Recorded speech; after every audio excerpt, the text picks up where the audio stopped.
السلام عليكم ورحمة الله.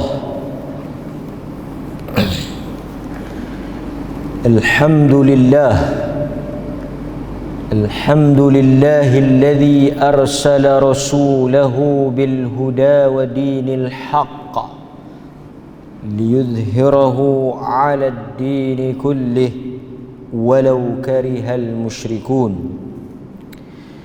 أشهد أن لا إله إلا الله وحده لا شريك له وأشهد أن محمدا عبده ورسوله. أما بعد.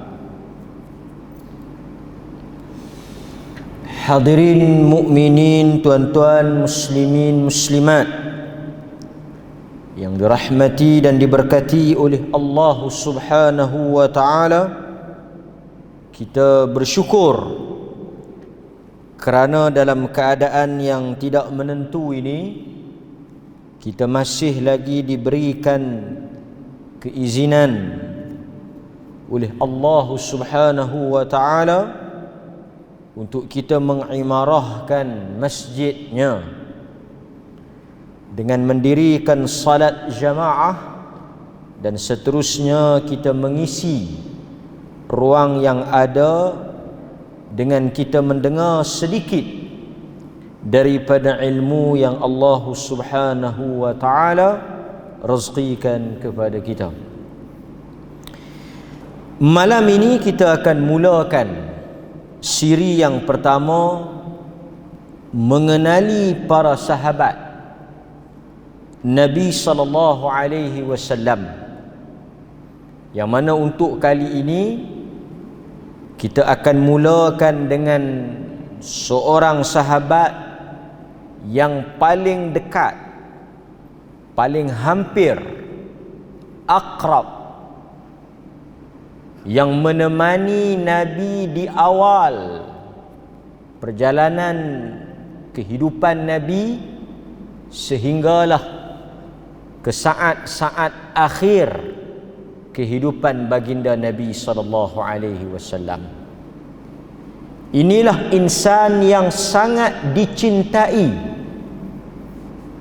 yang dekat dengan Nabi. Bukan sahaja seorang sahabat, insan ini juga merupakan mertua kepada Nabi sallallahu alaihi wasallam. Ketika tidak ada manusia lain bersama dengan Nabi, menemani Nabi, insan ini akan ada di samping Nabi.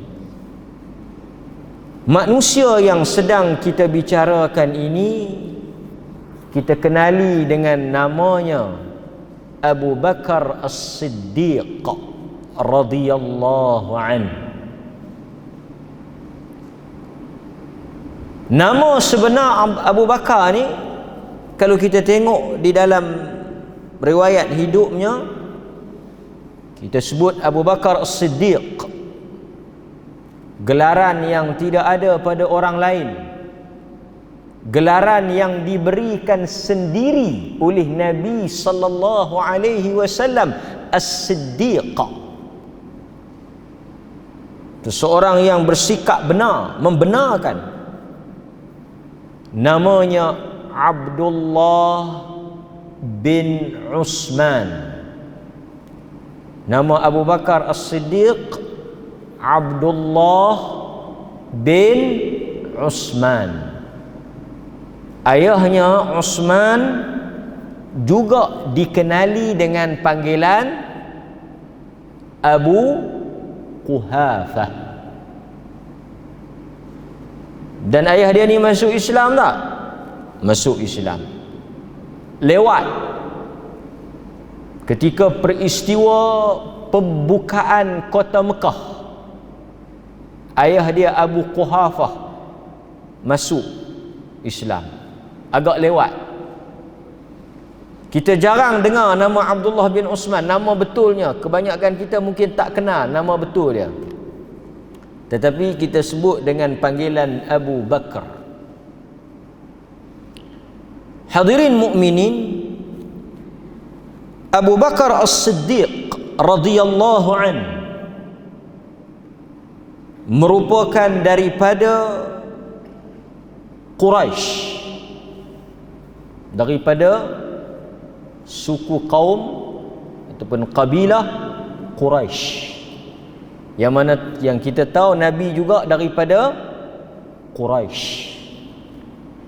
Dan kita tahu Quraisy ni yang tuan-tuan baca di dalam Al-Quran surah Al-Quraisy ada kan,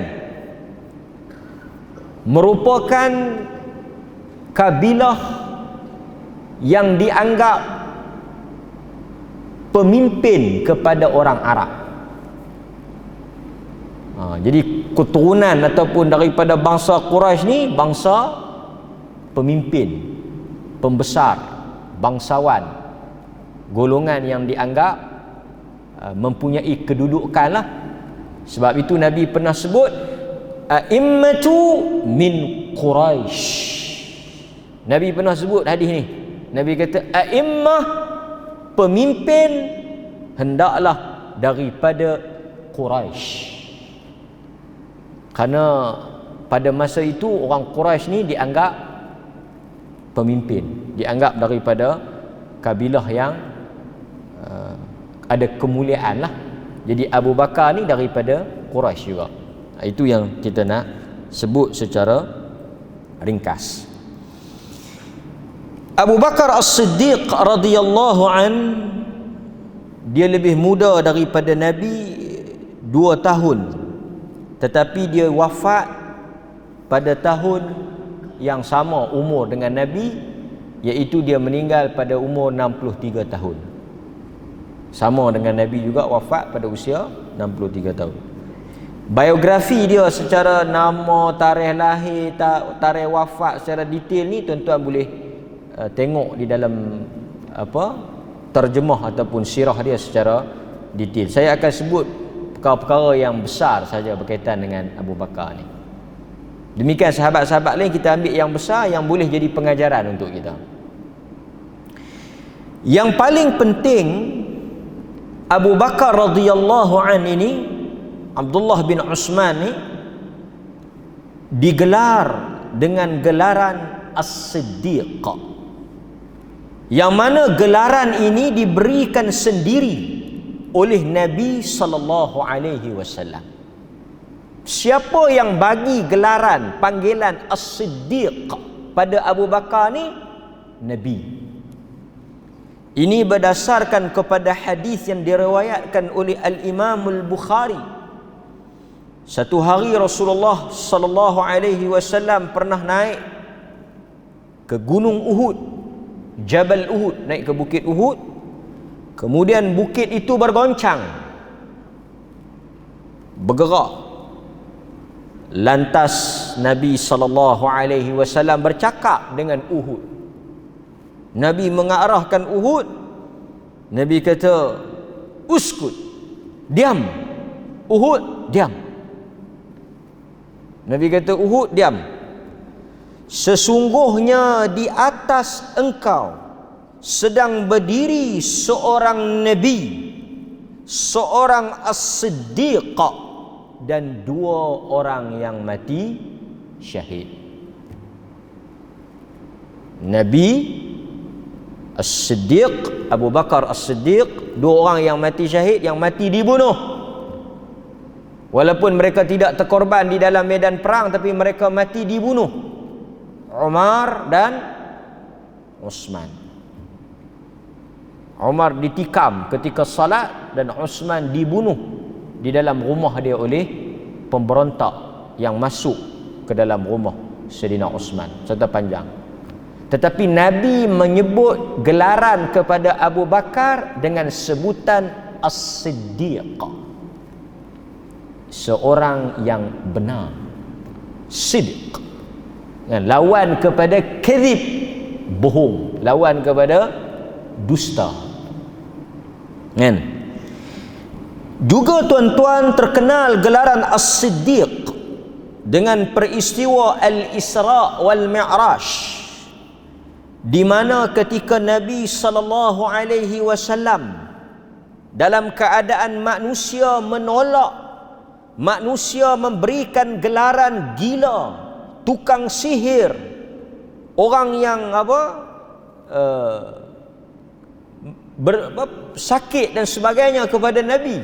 Dalam keadaan yang begitu, Nabi naik pergi ke Al-Aqsa di Palestin. Pada suatu malam yang sama naik ke langit, balik cerita pada orang Quraisy, balik cerita pada orang Mekah. Tuan-tuan, orang duk kata dah Nabi ni gila. Orang duk tuduh dah Nabi ni bercakap benda-benda merapu, merepek, macam-macam tuduhan, gelaran. Sebab itu orang yang mengikuti jalan para rasul, sebab itu kita selalu kata orang yang membawa jalan para rasul, gelaran, tuduhan, kata-kata buruk pada diri kita itu adalah lumrah yang mesti ditempuh oleh kita. Orang katakan Nabi innahu majnun, sahir, orang gila, tukang sihir, syair, tukang syair, merepek dia ni. Ketika itu tuan-tuan, dalam tuduhan-tuduhan yang orang lemparkan kepada baginda Rasul, dia turun, dia habaq semalam, dia pergi ke Palestin, dia salat di Masjidil Aqsa, kemudian dia naik ke langit yang ketujuh.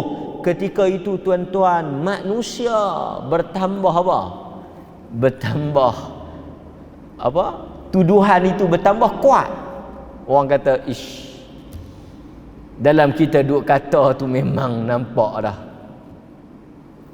Kemudian orang cerita tentang respon. Orang pergi cari Abu Bakar. Orang tanya kepada dia. Orang sampaikan berita. Mereka sampaikan berita untuk tujuan nak tengok sejauh mana dia punya respon. Orang tanya Abu Bakar, sahabat engkau menyampaikan berita bahawa dia telah pergi salat di Baitul Maqdis dan dia berada di Mekah pada pagi ini. Sebab dulu nak pergi ke Baitul Maqdis di Palestin mengambil masa berbulan-bulan.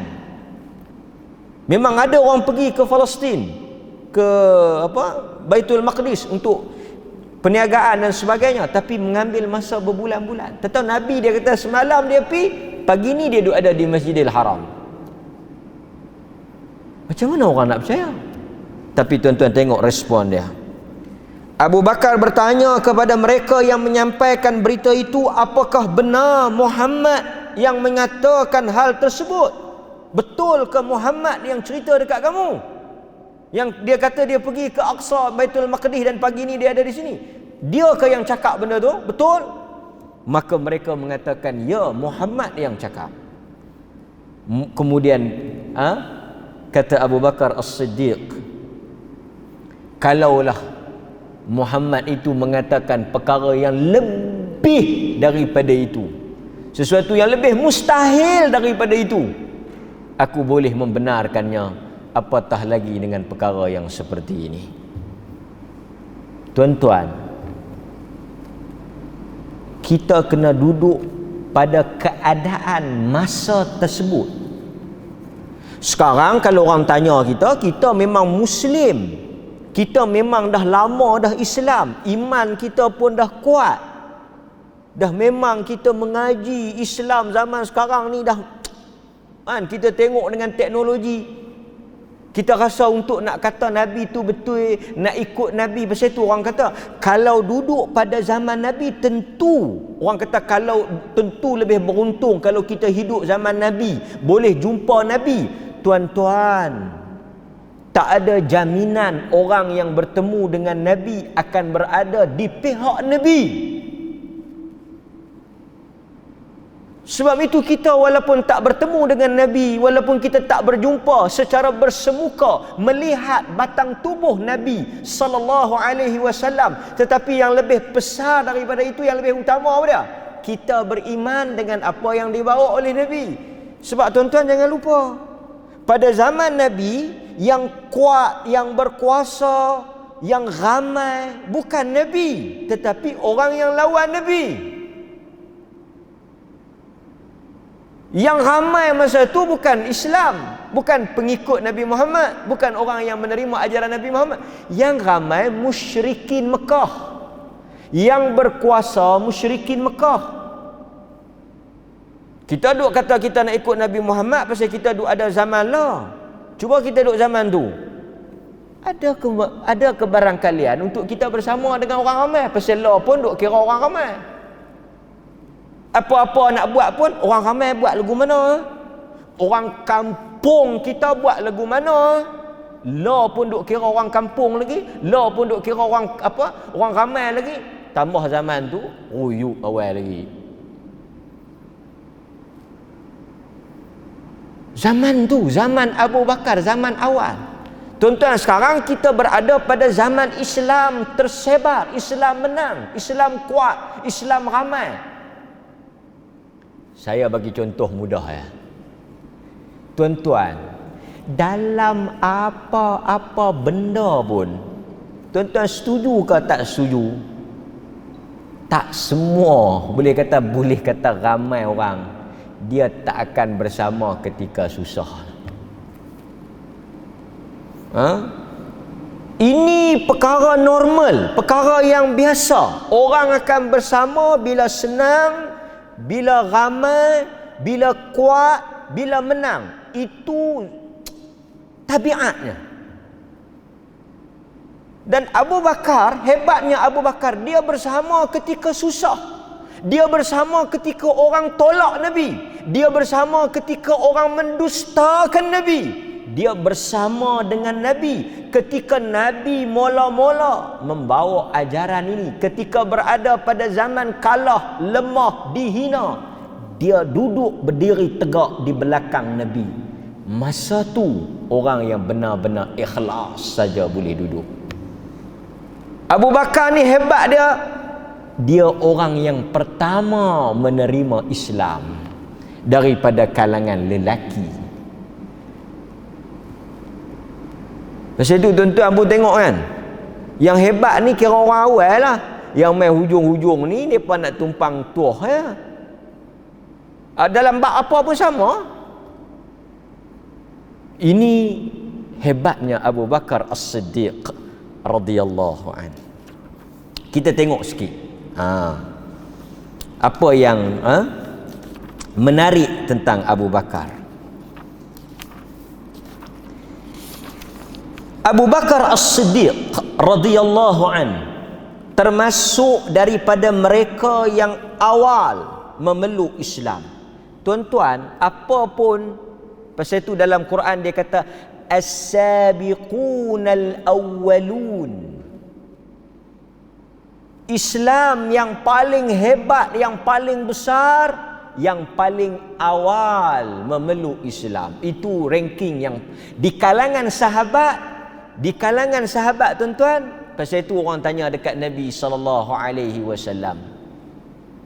siapakah yang paling layak menjadi imam? Orang tanya dekat Nabi, siapa yang paling layak menjadi imam?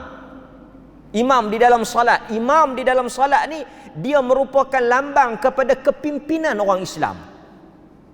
Sebab itu tuan-tuan, Nabi tak pernah habaq siapa yang akan ganti dia. Pasal itu sahabat berselisih pendapat di Saqifah Bani Sa'idah. Apabila Nabi wafat, para sahabat berbeza pendapat. Mereka berselisih siapa yang akan naik dilantik menjadi khalifah. Apa makna khalifah? Pengganti Nabi. Siapa yang akan ganti Nabi? Sebab Nabi tak habaq, Nabi tak tinggal wasiat, Nabi tak cerita siapa dia yang akan naik. Tak ada. Kalau Nabi habaq tak jadi masalah. Nabi habaq ni kalau aku tak ada, aku wafat sehari dua ni, aku namakan pengganti aku yang akan menyambung ajaran dan juga apa yang aku bawa ni, yang akan naik menjadi pegang kuasa ni, Abu Bakar As-Siddiq. Selesai masalah. Tapi beberapa hari jasad jenazah Nabi delay. Tuan-tuan tahu tak? Jenazah Nabi lewat beberapa hari sebelum dapat dikebumikan kerana berlakunya urusan ni nak memilih pemimpin ni. tuan-tuan, para ulama menyatakan jenazah Nabi dilewatkan sementara untuk melantik pemimpin, sehingga mendapat pemimpin menunjukkan apa? Kepimpinan, kuasa memimpin orang Islam ni benda besar. Pasal itu kita kata siapa saja yang dilantik, kita dengar dan kita taat dalam perkara yang baik. Itu ahli sunnah. Okey. Cuma di kalangan para ulama, mereka kata Nabi telah memberikan suatu isyarat yang mana Nabi telah tunjuk siapa yang akan naik menggantikan dia. Di mana isyarat itu? Di mana pembayang atau tanda itu? Apabila Nabi SAW memilih Abu Bakar As-Siddiq sebagai imam menggantikan Nabi ketika dia sakit. Tuan-tuan nampak tak hint tu? Sebab nak ganti Nabi jadi imam ni macam ganti Nabi lah. Ganti Nabi. Pasal itu tuan-tuan baca kan, berlaku perbezaan pandangan di kalangan para ulama fuqaha mazhab. Kalau tok imam itu berdiri, makmum nak kena berdiri ke nak kena duduk? Khilaf. Katalah tok imam tuan-tuan ni patah kaki, dia main semayang duduk. Tuan-tuan yang tak patah kaki sebagai makmum tu nak duduk ke nak berdiri? Macam mana kes ni timbul? Kerana Rasulullah sallallahu alaihi wasallam pernah mengimamkan dalam keadaan baginda duduk. Pasal itu ada hadis Nabi pada peringkat awal imam duduk, semua duduk. Kemudian pada peringkat yang kedua, kalau imam duduk, kita berdiri. Kerana apa? Kerana manusia itu mengikut kemampuan. Panjanglah perbincangannya, tapi tuan-tuan nak bagi taunya Abu Bakar yang ganti Nabi jadi tu imam. Abu Bakar. Ada tak orang bantah? Ada. Siapa dia yang bantah? Anak Abu Bakar, isteri Nabi, Aisyah bantah. Dia kata dia tak setuju. Bila Nabi kata Abu Bakar ganti jadi imam, dia tak setuju. Dia kata bapa dia satu orang yang mudah menangis. Rajulun baka. Satu orang yang jenis hati dia sat lagi dia teriak, sat lagi dia akan menangis. Orang tak boleh salat di belakang dia. Tapi Nabi ni dia firm. Itu yang kata pemimpin tu, dia tak boleh goyah, dia tak boleh goyang, dia tak boleh dia tak boleh klok-klek, dia tak boleh 50-50. Dia kena firm. Kalau dia kata yang macam tu, keputusan tu. Walaupun dibantah, dia kata Abu Bakar, sampai dia naik angin lah. Dia kata, adakah kamu nak jadi seperti wanita-wanita yang membantah para Nabi? Akhirnya Abu Bakar jadi. Tapi memang betul lah, dia menangis, baca ayat ada sebut Nabi, dia menangis. Tuan-tuan, Abu Bakar As-Siddiq, dekatnya Abu Bakar ni, rapatnya Abu Bakar ni, tuan-tuan, di sebelah jasad makam tempat dikebumikan Nabi sallallahu alaihi wasallam, sebelah jasad itu, sebelah kubur Nabi, kubur Abu Bakar As-Siddiq. Daripada hidup sampailah kepada mati menemani Nabi sallallahu alaihi wasallam. Inilah batang tubuh manusia yang kita akan bincang dalam kuliah kita insya-Allah pada malam ini, dan kita akan lanjut. Pasal Abu Bakar ni dia tak boleh habis satu malam, dia kena ada 2-3 siri Abu Bakar saja. Cerita hidup Abu Bakar supaya kita kenal Abu Bakar, cinta Abu Bakar. Bukan takat dengar Abu Bakar ni pak mentua Nabi, ikut Nabi masuk dalam gua. Adalah juga cerita-cerita yang tak benar tentang cerita dalam gua tu, nanti pun kita akan sentuh. Tapi memang Abu Bakar ni satu manusia yang tak pernah tinggal Nabi. Tu yang kata Abu Bakar. Nampak? Dia antara orang yang awal masuk Islam, seperti yang dalam hadis yang diriwayatkan oleh Al-Imamul Bukhari. Yang diriwayatkan oleh Al-Imamul Bukhari daripada Ammar bin Yasir radhiyallahu an. Dia sebut, dia kata, aku melihat Rasulullah sallallahu alaihi wasallam di Mekah, dan orang-orang yang menjadi pengikut yang mengikuti Nabi sallallahu alaihi wasallam ada 5 orang. Ha? Ada daripada 5 orang budak, 2 wanita dan Abu Bakar. Ha? Ammar bin Yasir kata, orang yang mengikuti Nabi di Mekah masa tu ada 5 orang budak, yakni daripada kalangan hamba, 5 orang hamba, 2 wanita dan Abu Bakar. Nampak? Ini dalil yang menunjukkan antara yang awal masuk Islam Abu Bakar daripada kalangan lelaki dewasa. Kalau ikut number kad tu 01 lah. Bukan senang. Kan? Nampak? Cerita sikit macam mana dia masuk Islam.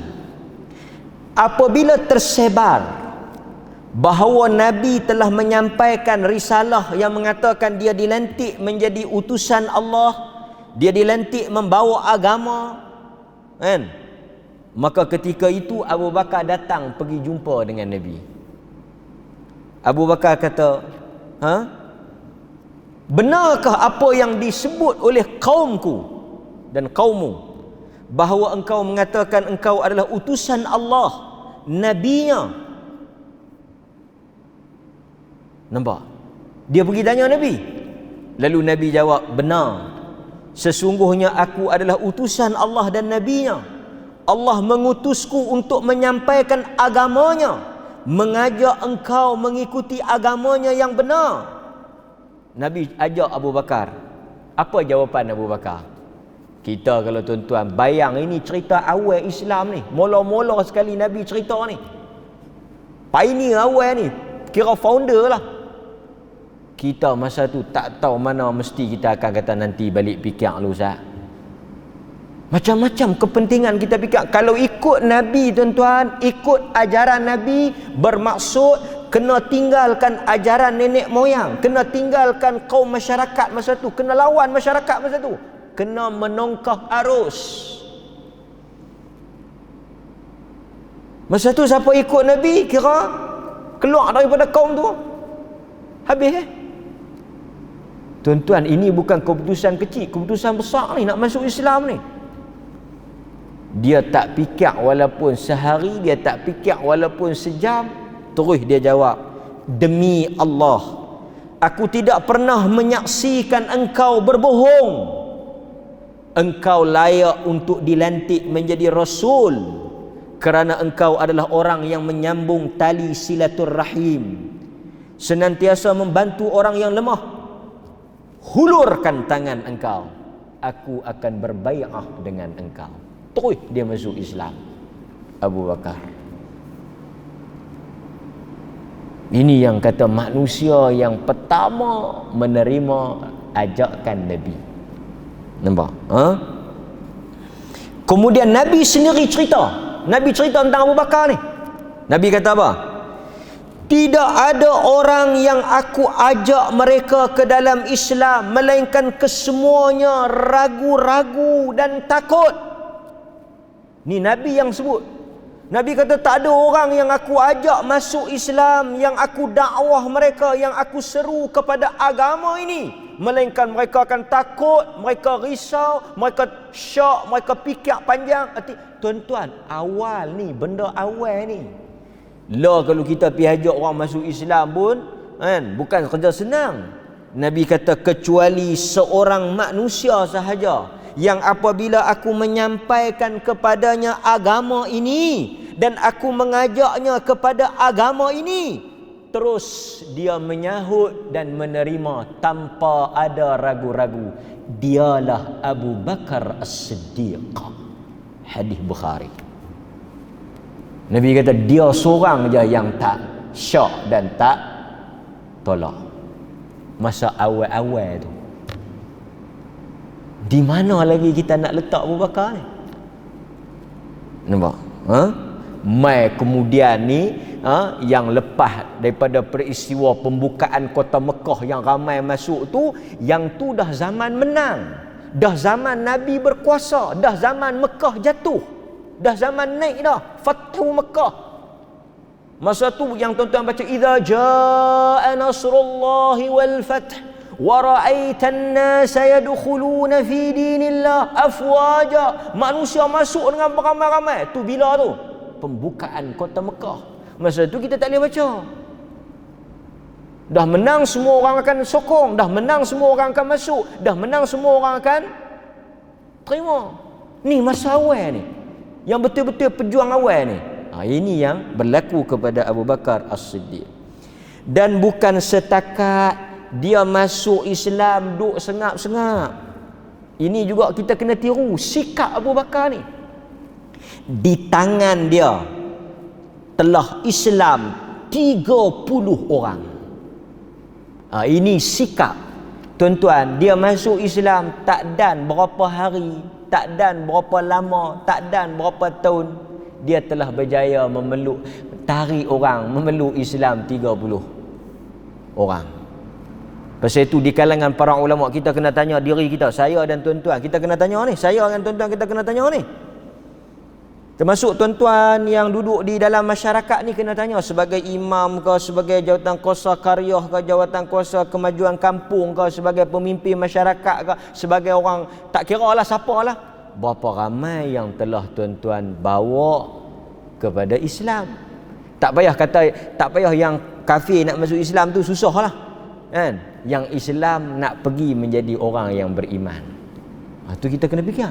Jangan kita duduk start motor main masjid, lepas tu habis isyak start motor balik pula, esok bang subuh start motor main pula, lepas tu balik subuh start lohok main pula, lepas tu asak main, kita duk pi main kita ya.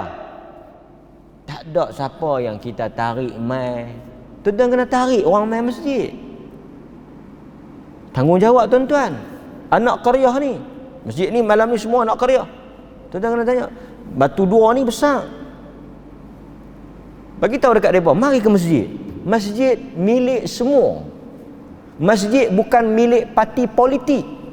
Lah macam-macam parti kan, macam-macam pilihan. Tak, masjid ni milik semua. Tak ada siapa boleh halang orang main masjid. Main untuk apa? Nak semayang. Dan semayang dia bukan ikut parti, dia bukan ikut pok, dia bukan ikut mazhab, dia bukan ikut pahaman. Saya pun pelik pasal ada orang dia tak boleh main masjid, dia nak pi surau. Pelik. Masjid innama ya'muru masajid Allah man amana billah. Quran menyatakan sesiapa yang mengimarahkan masjid, yang menghidupkan masjid, Quran menyaksikan mereka itu adalah orang yang beriman. Pasal itu orang Islam dia tak boleh benci kat masjid. Kalau dia tak setuju dengan AJK, dia tak setuju dengan jawatan kuasa, itu soal lain. Tapi dia tak boleh marah ke AJK, dia tak mau pergi masjid. Masjid bukan milik AJK. Hang nak berkelahi dengan dia, hang tak puas hati, itu di luar pintu masjid. Mai semayang. Ada banyak masjid yang saya pergi, yang saya mengajak. Bukan masjid tuan-tuan, masjid luar. Masjid tuan-tuan saya tak tahulah, tapi masjid luar saya pergi. Tanya mana haji tu? Jabatan agama tak pilih dia jadi AJK, dia tak merah. Ada ni cerita betul bukan di luar, dia pilih. Dia tak mau merah pasal Jabatan agama tak pilih dia jadi AJK. Siapa kita main nak semayang? Tuan-tuan main nak semayang, lepas tu kita ajak orang main semayang, ajak main orang semayang. Ajak main masjid. Main masjid. Di luar tu, saya tangkap gambar buh dalam Facebook. Menangis tu, orang marah. Orang dengki dekat Perlis. Jealous sebab orang Perlis boleh main masjid. Orang Perlis tak mau main masjid. Bukan semua lah, setengah. Salah peribadi lah. Tu imam, aku masuk minta anak dara dia, dia tolak. Mebay aku. Lagi dia jadi tu imam, aku tak mau pergi. Minta anak dara Tok Bilal. Tak Tok Bilal reject, minta anak Tok Siak. Banyak lagi. Tuan-tuan, tak ada kita. Kita adalah sampai insya. Okey. So, dia telah dakwah 30 orang untuk masuk Islam. Tu yang kata Abu Bakar tu, dia masuk, dia semangat. Dia bukan masuk bodoh macam tu ya. Dia bukan masuk kosong. Dia masuk dan dia nak orang terima kebaikan. Ini sikap orang Islam. Dia bukan fikir diri dia. Dia nak, dia dapat kebaikan, dia nak orang lain pun tumpang kebaikan itu. Ini sikap orang yang bagus. Kadang kita orang Islam ni minta maaf lah. Dia soal, dia tak mau orang lebih, dia tak mau orang dapat kebaikan. Kadang-kadang kalau dia tahu tang mana, Dia tak mau ajar orang resepi lah, dia tak mau orang tahu lah resepi dia lah, dia tak mau tahu lah dia buat tanam pokok. Ada. Dia tahu macam mana tanam pokok elok jadi. Tak ada, tak lagu tanam orang lain. Tak mau, takut nak cerita ke orang, takut orang lebih daripada dia. Apa tu pun tak dan bang main masjid. Sikap kita seronok orang dapat kebaikan, kita seronok orang boleh tumpang kebaikan, kita seronok orang dapat kebaikan. Itu sikap orang Islam. Dia tak ada dengki, dia tak ada tamak, dia tak ada kawal, dia tak ada nak sangka buruk. Itu baru orang Islam. Itu baru orang beriman. Itu baru sifat Abu Bakar As-Siddiq. Okey, nampak? Siapa dia yang masuk Islam di tangan dia? Bukan calang-calang, tuan-tuan. Yang masuk Islam di tangan Abu Bakar di atas sebab dakwah dia, Uthman ibn Affan, Uthman bin Maz'un, Abdul Rahman bin Auf, Sa'ad bin Abi Waqqas, Talhah bin Ubaidillah, Zubair ibn al-Awwam, dan ramai lagi. 30 kibar sahabat, jaguh-jaguh ni di atas jasa Abu Bakar. Kan? Ini penting. Okey? Kemudian tuan-tuan hadirin mukminin, kita ambil sikit lagi. Apa yang boleh kita kongsi berkaitan dengan sikap Abu Bakar radhiyallahu anhu. Okey. Abu Bakar ni antara kelebihan dan keutamaan dia, yang sangat hebat, dia antara orang yang paling kuat sehingga tak ada orang boleh challenge.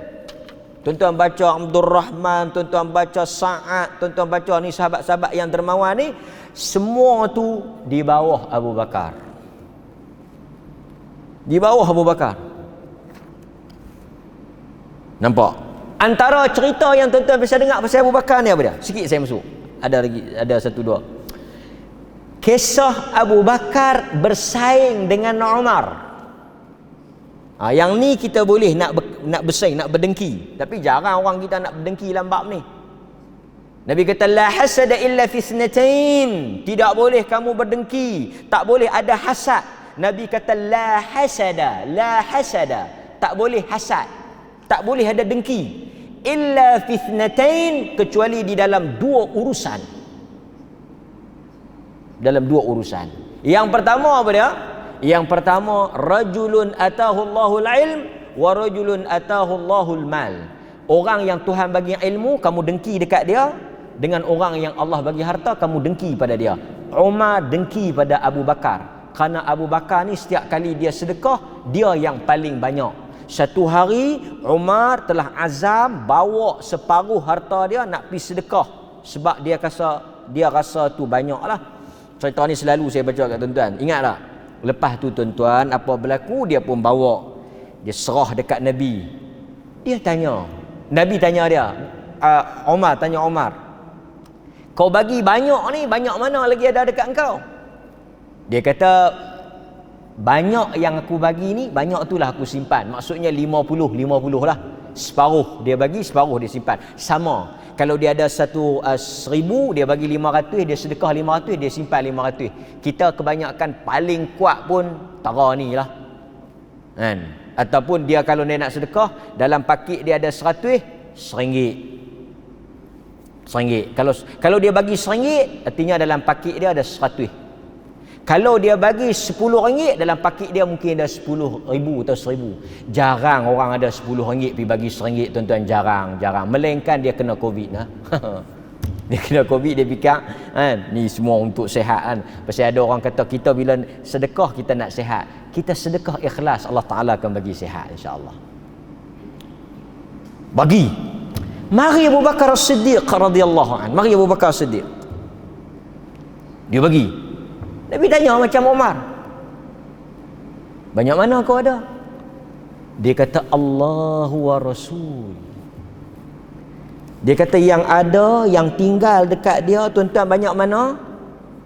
Tuan-tuan, bukanlah saya rasa tuan-tuan kena buat macam ni. Ikut iman, ikut kadar iman. Jangan tuan-tuan. Kalau tak sekuat Abu Bakar, jangan duk buat. Takut sekali lagi tuan-tuan isim tuan-tuan.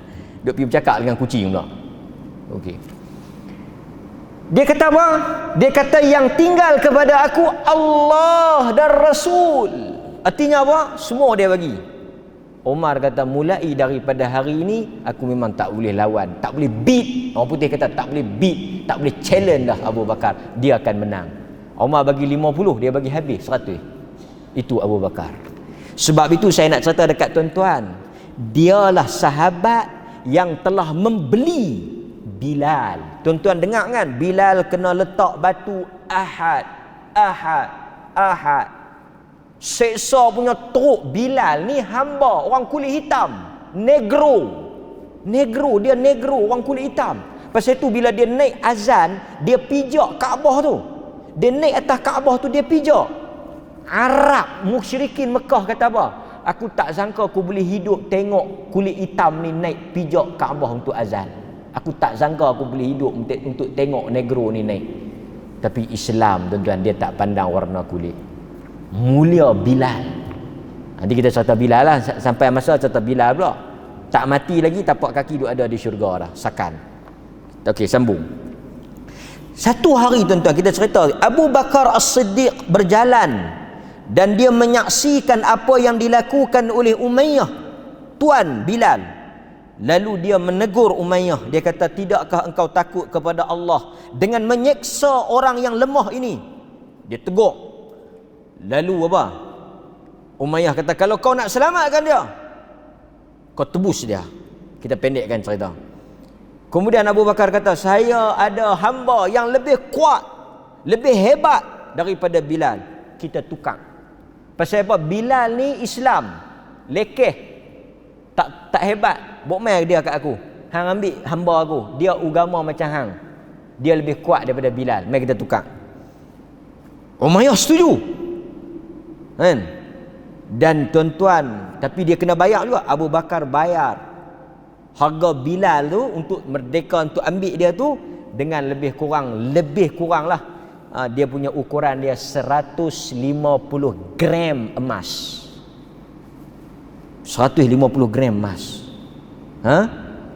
Nampak? Tuan-tuan, dia tawar 150 gram. Saya nak pendekkan cerita. Umayyah kata, kalau murah pun aku lepas, aku tak mau dia. Abu Bakar jawab apa? Dengar jawapan dia. Kalaulah untuk membebaskan Bilal, aku kena bayar dengan harga 3 kilogram emas. Saya sebut dalam bahasa tuan-tuan boleh mudah faham. Kalau nak bebaskan Bilal, kena bayar 3 kilo. Ada orang beli sampai 3 kilo. Emas orang pakai kilo ke gram? Tuan-tuan takap pergi, berapa ratus gram ni? Berapa gram? Tak pernah lagi orang tanya, berapa kilo rantai ni? Nak buat tambak kapal? Kan? Kita semua gram. Dia kata, kalau kena bayar dengan 3 kilo, 3,000 gram emas, aku tebus Bilal, aku akan bayar. Janji Bilal selamat. Artinya dia tak pandang harta, demi untuk seorang Muslim. Itu Bilal radhiyallahu anhu. Kemudian tuan-tuan sikit, kita sebut tentang Bilal ni. Ada masa lagi? Bilal, Abu Bakar As-Siddiq ni, nanti kita sambung dalam siri yang kedua. Cuma saya nak sebut satu je. Abu Bakar ni, dia di kalangan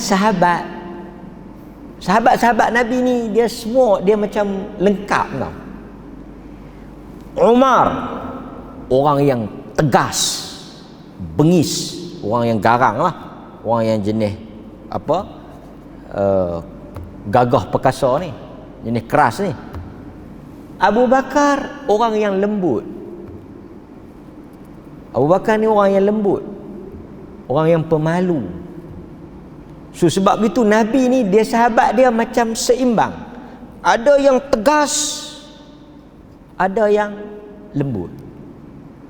Orang yang lembut, yang mudah menangis, Abu Bakar As-Siddiq. Dan tuan-tuan, di antara karamah Abu Bakar, sikit kita sebut, di antara karamah Abu Bakar As-Siddiq, apa dia tuan-tuan? kemuliaan yang Allah bagi. Karamah ni kemuliaan. Allah Ta'ala memperbanyakkan rezeki di atas tangan dia. Pernah berlaku dalam satu peristiwa, dia bawa balik tetamu Nabi ke rumah dia. Dia bawa balik tetamu Nabi ke rumah dia, nak jamu makan. Rumah dia tak ada makanan. Yang ada cukup-cukup untuk dia dan keluarga dia. Itu pun tak banyak.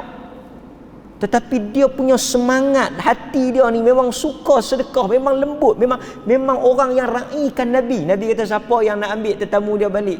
Dia kata, Rasulullah ambil kat saya.